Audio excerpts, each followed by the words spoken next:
Every day, Sir Topham Hatt came to the station to catch his train. "Hello," he always said to Thomas.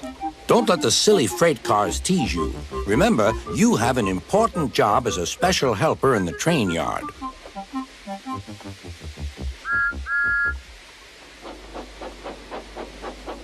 There were lots of freight cars, and Thomas worked very hard pushing and pulling them into place.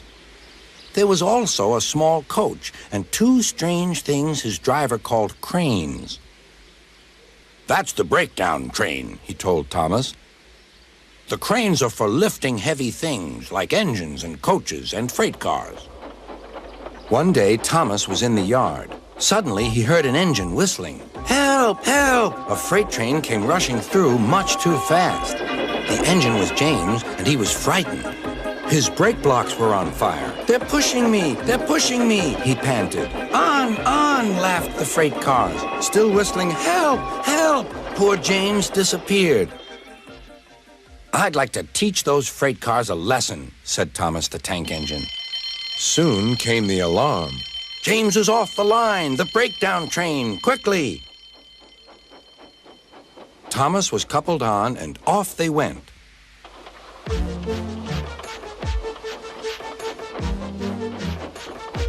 Thomas worked his hardest. "Hurry, hurry, hurry," he puffed.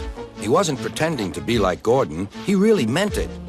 "Bother those freight cars and their tricks. I hope poor James isn't hurt."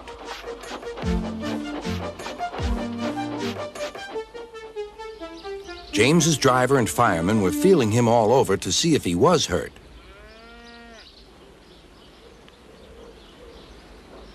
"Never mind, James," they said. "It was those silly freight cars and your old wooden brakes that caused the accident." Thomas pushed the breakdown train alongside. Then he pulled away the unhurt freight cars. "Oh dear, they groaned. "Serves you right, serves you right," puffed Thomas. He was hard at work, puffing backwards and forwards all afternoon. "This'll teach you a lesson, this'll teach you a lesson," he told the freight cars. And they answered, "Yes, it will, yes, it will." They left the broken cars. Then, with two cranes, they put James back on the rails.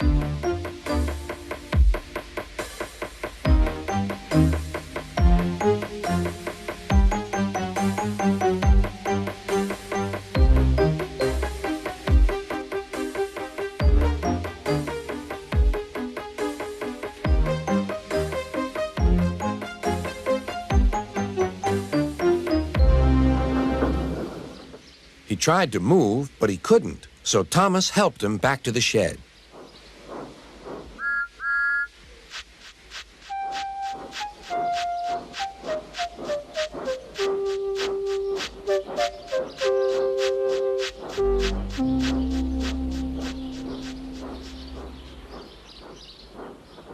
Sir Topham Hatt was waiting anxiously for them. "Well, Thomas," he said, "I've heard all about it, and I'm very pleased with you. You're a really useful engine. James shall have some proper brakes and a new coat of paint, and you shall have a branch line all to yourself." "Oh, thank you, sir," said Thomas. Now Thomas is as happy as can be. He has a branch line and two coaches called Annie and Clarabelle. He puffs proudly backwards and forwards with them all day.